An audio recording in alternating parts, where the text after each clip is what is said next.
Now, Gandhiji used to work as lawyer in South Africa. He was Indian, right? And he, once when he was traveling from one city to another city, he purchased ticket of first class in train. Now, during those times, under the apartheid system, non-whites were not allowed to travel by first class. So when ticket checker came, he saw Gandhiji was traveling in first class. So he threw Gandhiji out from that bogie. It's you Indian, you non-white people, how dare you to travel by first class? Now this incident is considered to be the very important incident in Gandhiji's life. From here onwards, he decided to fight against the discriminative nature of the white, okay, and domination of the white. Let us move ahead in the chapter. Now, the African National Congress was one umbrella organization where all the racist people were there. And this organization led the struggle against this policy of white government of South Africa. Not only blacks, Indians, mixed color people were there into that, but many sensitive whites were also part of ends. Now, this white racist South Indian government continued to rule for many years by torturing and killing thousands of black and colored people. But after 1955, the white South African government faced many challenges from the other parts of the world. They were completely boycotted by the other countries. Because of too much international pressure, finally white regime changed its policy. Discriminatory laws were repealed. Ban on political parties and restrictions on media were lifted.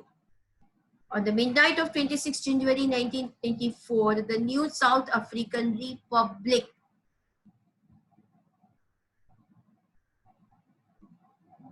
country unfurled a new flag, a new way of political system.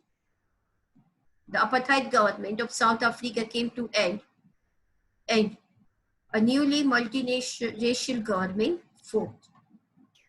Now you need to understand blacks were in majority.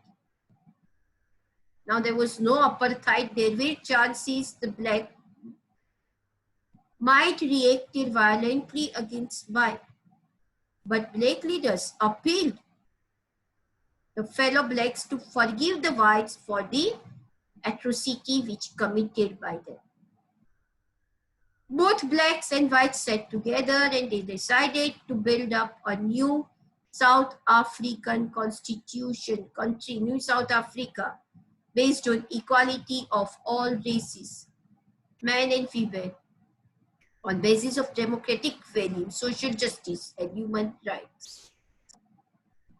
They sat for 2 years and finally they came up as one of the finest constitution of the world. This constitution gave its citizens the most extensive rights. They decided, okay, let us forget about the past. Let us forget who did what and what had to be done. Now let us find out a solution to the problem. They agreed that everybody should become part of the solution. They agreed that everybody should be included in the government.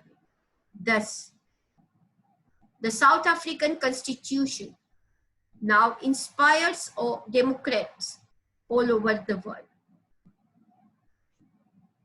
Now, you can see here one picture. The South African people call themselves as the rainbow people, rainbow nation. Right?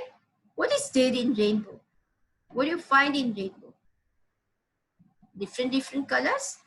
So South African people are telling that we are rainbow nation.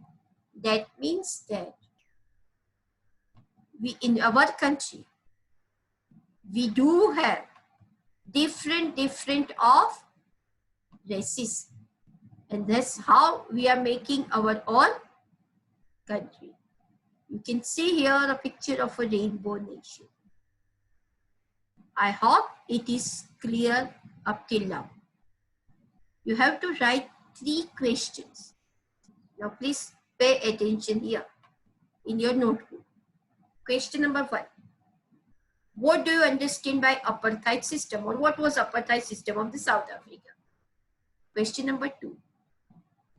How we can say that South Africa's constitution is the finest constitution of the world? How we can say that South Africa's constitution is the finest constitution of the world? And third, why South African people call their nation as the Rainbow Nation?